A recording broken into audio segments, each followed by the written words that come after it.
Welcome to current exam. आज है 25 जून 2022। Current affairs में आप सभी का स्वागत है। आज हम लोग 25 जून 2022 के सभी करंट क्वेश्चंस को हम लोग डिस्कस करेंगे। 25 जून 2022 के जितने भी क्वेश्चंस करंट अफेयर्स बनते हैं, चलिए हम आज शुरू करते हैं और जितने भी क्वेश्चन होंगे उस पर हम डिस्कस करते हैं। आपके स्क्रीन पे पहला क्वेश्चन है यहाँ पर, पहली भारत नेपाल भारत गौरव पर्यटन ट्रेन किस रेलवे स्टेशन से हरी झंडी दिखाकर रवाना की गई? 21 जून को 2022 के 21 जून को रवाना की गई ये ट्रेन, जो कि 23 जून को जनकपुर धाम नेपाल में रेलवे स्टेशन है वहाँ पहुँचेगी। इस ट्रेन को किस लिए रवाना किया गया तो बता दूं कि ये ट्रेन जो है 18 दिन की यात्रा के लिए निकलेगी और 8000 किलोमीटर ये जो तय करेगी, 8000 किलोमीटर दूरी तय करेगी। और ये क्यों रवाना की? ये उन जगहों को लेकर जाके दर्शन कराएगी जहां राम से जुड़ी हुई बातें जुड़ी हुई हैं, जितनी भी राम से रिलेटेड जो स्थान है उस स्थान का भ्रमण कराएगी। और बता दूं कि इसमें 500 भारतीय पर्यटक सवार होंगे जो ये जनकपुर धाम स्टेशन पर पहुंचेंगे 23 जून को। तो आज 25 हो गया, 23 जून को यानी कि पहुंच चुकी है। तो कहाँ से पहुंचेगी ये ट्रेन, कहाँ से निकलेगी? सफदरजंग रेलवे स्टेशन से। दिल्ली में सफदरजंग रेलवे स्टेशन है, यहाँ से निकलेगी और नेपाल के जनकपुर धाम रेलवे स्टेशन पर पहुंचेगी। अब दिल्ली की बात आई है इसके अंदर, दिल्ली के सीएम की बात करता हूँ। सीएम इसमें दिल्ली के सीएम अरविंद केजरीवाल हैं और गवर्नर की बात करूँ तो इसमें विनय कुमार सक्सेना है। क्वेश्चन नंबर 2, निम्न में से संयुक्त राष्ट्र में भारत की अगले स्थायी प्रतिनिधि के रूप में नियुक्त किया गया, किसको नियुक्त किया गया कहना चाह रहा है? तो रुचिरा कंबोज को जो है नियुक्त किया गया है, जो कि संयुक्त राष्ट्र में भारत की अगली स्थायी प्रतिनिधि के रूप में वर्तमान में भूटान में भारतीय राजदूत रुचिरा कंबोज को नियुक्त किया गया है। रुचिरा कंबोज जो है टीएस त्रिमूर्ति का स्थान लेंगी और जल्द ही उनका कार्यभार संभालेगी। अच्छा, अब इसके अंदर भूटान का नाम आया है तो भूटान के बारे में थोड़ा सा डिस्कस कर लेते हैं कि भूटान की कैपिटल क्या है। इसके अंदर थिम्पू। भूटान की कैपिटल क्या है? कैपिटल है इसकी थिम्पू। थिम्पू थिम्पू इसका कैपिटल है इसका। और प्राइम मिनिस्टर की बात करूं, तो लोटे त्रेसिंग, लोटे त्रेसिंग इसका नाम है। लोटे त्रेसिंग प्राइम मिनिस्टर है। और यहाँ की करेंसी की बात करूं, भूटान की करेंसी तो न्यूक्लियरम, जिसको बोलते हैं एनयू। एनयू से इसको डिनोट करते हैं। एनयू होता है न्यूक्लियरम। और लैंग्वेज यहाँ पर क्या चलता है? यहाँ पर लैंग्वेज की बात करूं तो डोंस्किया ये इसका लैंग्वेज है। तो ये दूसरा क्वेश्चन है। और तीसरा क्वेश्चन की बात करते हैं आप कि इनमें से किस संस्थान में 280 करोड़ रुपए की लागत से स्थापित किए गए सेंटर फॉर ब्रेन रिसर्च का हाल ही में उद्घाटन किया गया है? तो मैं बता दूं इसमें इसका आंसर जो है यहाँ पर पहला दे रखा है IIT दिल्ली, ITI गुजरात, फिर IIT गुजरात मद्रास और भारतीय विज्ञान संस्थान बेंगलुरु। तो भारतीय विज्ञान संस्थान बेंगलुरु इसका आंसर है, जो भारतीय विज्ञान संस्थान बेंगलुरु में 280 करोड़ रुपए की लागत से स्थापित किए गए सेंटर फॉर ब्रेन रिसर्च का हाल ही में प्रधानमंत्री नरेंद्र मोदी ने उद्घाटन किया है। प्रधानमंत्री ने बागची, पार्थसारथी और मल्टी स्पेशलिस्ट अस्पताल की आधारशिला रखी है। यह 1832 बिस्तरों वाला अस्पताल होगा। 832 बिस्तर वाला, 832 बिस्तर वाला जो है ये बिस्तर वाला अस्पताल होगा। अब इसकी बात कर लेते हैं कि बेंगलुरु क्या है? ये कर्नाटक जो है, कर्नाटक का कैपिटल है। बेंगलुरु कर्नाटक कैपिटल है। और यहाँ के सीएम की बात करते हैं तो सीएम है इसका बसवराज बोम्मई। इसका जो है बसवराज बोम्मई सीएम है। और गवर्नर की बात करूं तो यहाँ पर गवर्नर कौन है? यहाँ पर थावर चंद गहलोत जो है कर्नाटक के जो है गवर्नर हैं। अच्छा, अब बात करते हैं, अगला क्वेश्चन आता है आपके सामने स्क्रीन पर। चौथा क्वेश्चन है, निम्न में से किस राज्य के मुख्यमंत्री भूपेंद्र पटेल ने 17वां शाला प्रयोगशात्मक का शुभारंभ किया? तो केरल है, गुजरात है, बिहार है, दिल्ली है। तो इसका आंसर क्या आएगा? इसका आंसर आएगा यहाँ पर गुजरात। गुजरात में भूपेंद्र पटेल ने 17वां शाला प्रवेशोत्सव का शुभारंभ किया है। और इसकी बात करूं तो ये भूपेंद्र पटेल कौन है? यहाँ पर भूपेंद्र पटेल जो है ये गुजरात के सीएम है अभी, भूपेंद्र पटेल। अच्छा, गुजरात के जो मुख्यमंत्री जो है यहाँ पर सीएम है, चीफ मिनिस्टर भूपेंद्र पटेल ने हाल ही में राज्य के प्राथमिक विद्यालयों में छात्रों को नामित करने के लिए 17वें शाला प्रवेशोत्सव का शुभारंभ किया है। इस 3 दिवसीय नामांकन अभियान बनासकांठा जिले के वडगामा तालुका में मोमादपुर प्राथमिक विद्यालय से शुरू किया है। तो ये देखा आपने कि बनासकांठा जिले के वडगामा तालुका के मेमादपुर प्राथमिक विद्यालय से शुरू किया है। अच्छा, अब थोड़ा सा बता दूं इसके अंदर में कि गुजरात की बात कर लेते हैं। गुजरात का नाम आया तो गुजरात की बात करें तो सीएम आपने समझा, अभी देखा कि भूपेंद्र पटेल है यहाँ की। और कैपिटल की बात करूं तो कैपिटल इसकी गांधीनगर है। गांधीनगर गुजरात की कैपिटल है। और गवर्नर की बात करूं तो गवर्नर कौन है यहाँ पर? आचार्य देवव्रत। आचार्य देवव्रत गुजरात के गवर्नर है। चलिए, 5वां क्वेश्चन आपके सामने है, निम्न में से कौन सा हवाई अड्डा पूरी तरह से हाइड्रो और सौर ऊर्जा से चलने वाला भारत का पहला हवाई अड्डा बन गया है? तो कौन सा है इसमें देख लेते हैं। एक तो मुंबई अंतर्राष्ट्रीय हवाई अड्डा का नाम आया है, दूसरा दिल्ली अंतर्राष्ट्रीय हवाई अड्डा है, गुजरात अंतर्राष्ट्रीय हवाई अड्डा है, कोची अंतर्राष्ट्रीय हवाई अड्डा है। तो आंसर इसमें आपका है दिल्ली अंतर्राष्ट्रीय हवाई अड्डा। और दिल्ली अंतर्राष्ट्रीय हवाई अड्डा की बात करें तो ये इस महीने से पूरी तरह से हाइड्रो और सौर ऊर्जा से चलने वाला पहला हवाई अड्डा बन गया है।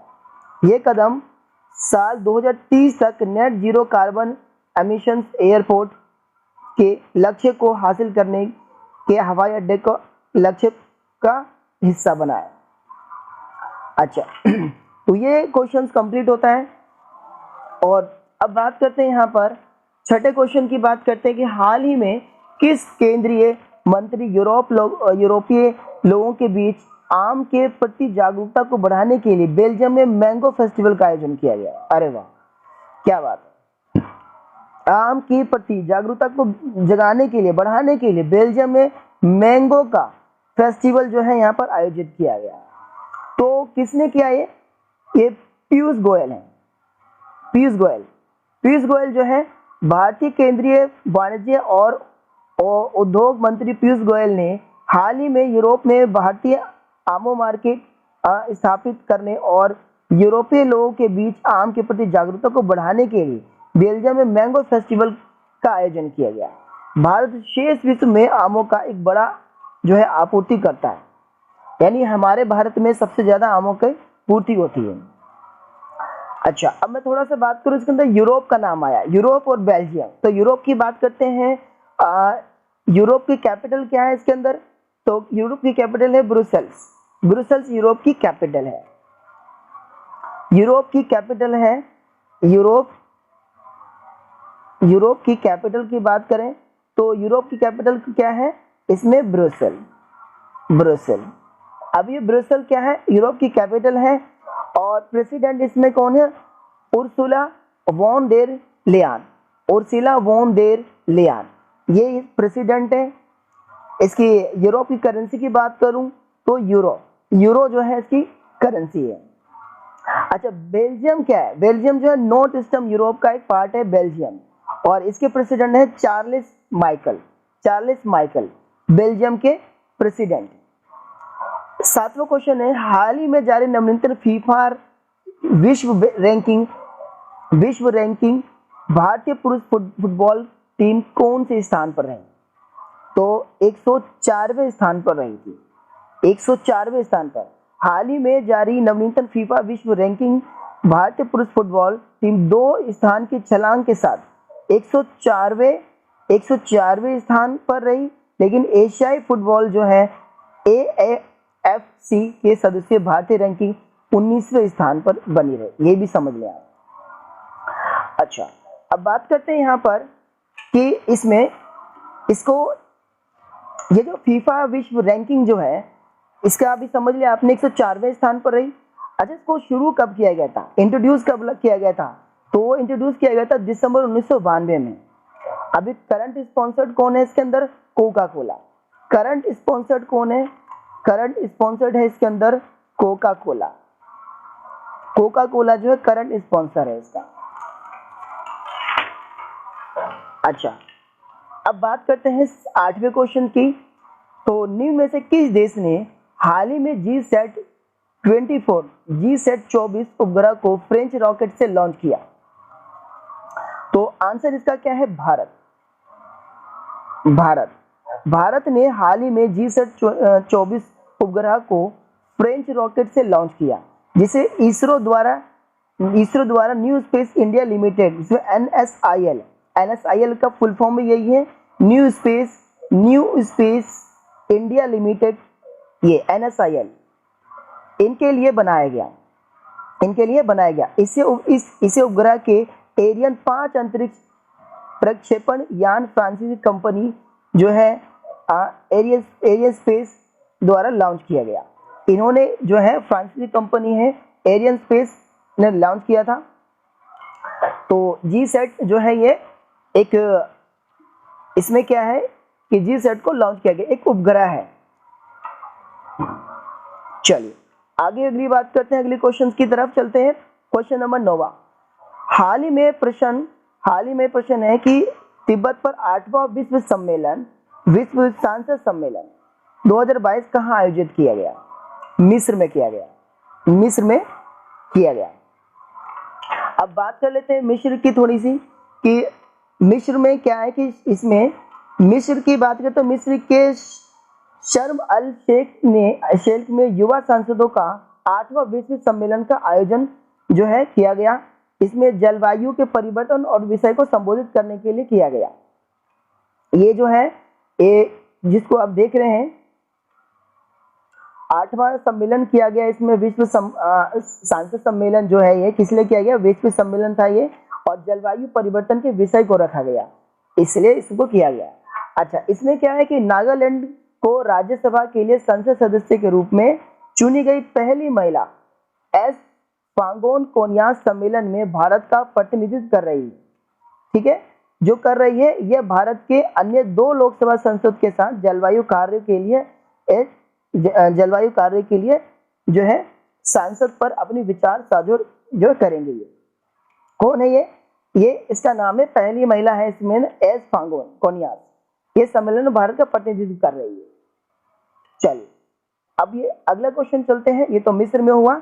और 10वां क्वेश्चन, हाल ही में भारत को विदेशी व्यापार से संबंधित जानकारी प्रदान करने के लिए निर्यात नामक पोर्टल किसने लॉन्च किया? तो इसमें नरेंद्र मोदी ने लॉन्च किया, नरेंद्र मोदी ने। अब नरेंद्र मोदी का आ गया इसके अंदर क्वेश्चन में, तो निर्यात पोर्टल के बारे में थोड़ा सा बात कर लेते हैं। नरेंद्र मोदी को तो सभी जानते हैं, हमारे प्राइम मिनिस्टर हैं। आगे बात करते हैं निर्यात पोर्टल क्या है। निर्यात पोर्टल में ये विदेशी व्यापार से जुड़ी सारी जानकारी एक ही जगह पर मुहैया कराने के लिए बनाए, यानी कि इसके अंदर में व्यापार से जुड़ी जितनी भी जानकारी है, विदेशी व्यापार से जुड़ी जानकारी, सारी जानकारी जो है एक ही पोर्टल पर मिलेगा, जिसमें निर्यात का पूरा नाम है इसके अंदर national import export record for yearly analysis of trade, इसलिए इसको निर्यात बोला गया। निर्यात तो निर्यात का इसके अंदर आप देखेंगे, इस एन का मतलब क्या होता है, नेशनल इंपोर्ट, आई से import export record for yearly analysis of trade, ये जो है निर्यात का फुल फॉर्म। आगे बात करते हैं, अगला क्वेश्चन है, हाल ही में किसने इंदौर सोलर कुकटॉप सूर्य नूतन का अनावरण किया? तो इसमें HPCL है क्या, HPCL या IOC, BPCL, कोई नहीं। इसमें सीधा सा आंसर है आईओसी। आईओसी क्यों है इसके अंदर? तो आईओसी बता दूं, आईओसी है इसके अंदर कौन? Indian Indian Indian oil petroleum, sorry Indian oil corporation से, Indian oil corporation, Indian oil corporation, Indian oil corporation जिसको हम लोग बोलते हैं आईओसी, जो है आईओसी ने ही क्या किया, इसका अनावरण किया है, जिसमें कि मैं बता दूं कि इसमें ministry of petroleum natural gas में क्या इसके श्री मिनिस्ट्री जो है इसके नाम ministry of petroleum and natural gas के कौन है? श्री हरदीप सिंह पुरी है, श्री हरदीप सिंह पुरी, जो आईओसी के अंडर में ऑन इसके ministry of petroleum and natural gas के अंडर में ही एक इसके ओनरशिप में इसका अनावरण किया गया। अच्छा, अब आईओसी की अगर बात करें तो आईओसी का फाउंडेड इसको कब किया गया था? इसका फाउंडेड कब किया गया था? फाउंडेड 30 जून को किया गया था, 30 जून 1959 में, 30 जून 1959 में इसको फाउंडेड किया गया था और इसका हेडक्वार्टर कहाँ है? न्यू दिल्ली में। इसके रजिस्टर्ड ऑफिस कहाँ है? मुंबई, महाराष्ट्र।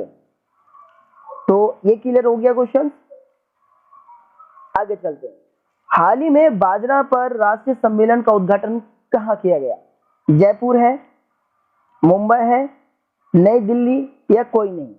तो इसका आंसर है नई दिल्ली। नई दिल्ली में इसका किया गया है और नई दिल्ली से रिलेटेड जानकारी मैंने दे दी आप लोग को। और अगला क्वेश्चन है, हाल ही में सुप्रीम कोर्ट द्वारा नियुक्त प्रशासकों की समिति की सहायता के लिए सलाहकार समिति का अध्यक्ष किसे नामित किया गया है? किसको किया गया है? तो इसमें आंसर क्या है? गुलसमरान बरार, मनोज गुप्ता, अक्षय रोहतगी, रंजीत बजाज। तो आंसर है इसमें रंजीत बजाज। रंजीत बजाज को सुप्रीम कोर्ट द्वारा नियुक्त प्रशासकों की समिति की सहायता के लिए सलाहकार समिति का अध्यक्ष नामित किया गया है। तो नियुक्त प्रशासक की समिति की सहायता के लिए इसको जो है अध्यक्ष नामित किया गया है, जो अखिल भारतीय फुटबॉल महासंघ AIFF के दिन प्रतिदिन के मामलों को चला रही है। बजाज जो है जिसके पास 2020 के राउंड ग्लास को बेचे जाने से पहले आई लीग क्लब मिनर्वा पंजाब का स्वामित्व था। सलाहकार समिति के अखंडता मामलों में अध्यक्ष होंगे। तो ये वाला समझ में आ गया होगा आपको। चलो अगला क्वेश्चन इसमें क्या है कि हाल ही में NIA के नए महानिदेशक कौन है? नए महानिदेशक NIA के महानिदेशक कौन है? तो दिनकर गुप्ता है या देवेंदु बरुआ है, कोई नहीं, या दिनकर गुप्ता है? तो आंसर इसमें क्या आएगा? इसमें आंसर है दिनकर गुप्ता। दिनकर गुप्ता जो है पंजाब के पूर्व DGP दिनकर गुप्ता है, जो इनको केंद्र सरकार ने राष्ट्रीय जांच एजेंसी NIA का महानिदेशक नियुक्त किया गया है। कार्मिक मंत्रालय